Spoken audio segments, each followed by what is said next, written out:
Okey kak, popiah tu kak. Popiah. Okey, siap. Dia kira berapa ringgit kak? Okey, popiah ni satu set jadi 5 pieces. RM6 je. Buat satu set kak. Okey, boleh. Ni popiah mana kak? Okey, ni popiah asalnya daripada Langkawi, Kedah.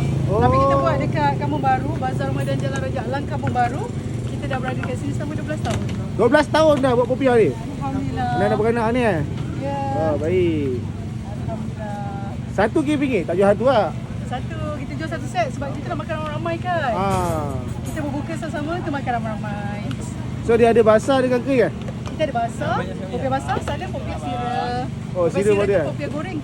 Kita goreng, kita sirakan dia. Bazar lain tak ada masuk? Tak ada. Popiah ni namanya Wawin Popiah Rindu. So dia ada setahun sekali. Wawin. saja.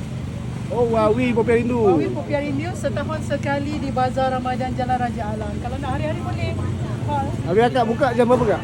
Okey. Start buka kat sini Kita berapa? buka jam pukul 3 sampai pukul 7.30 sampai popiah habis lah. Okay. Bazar sini jadi ya? Bazar sini. Sambal ni kita buat sendiri tau. Oh, Itu dia. RM6 saja. Saya makan dulu kak Okay. Boleh.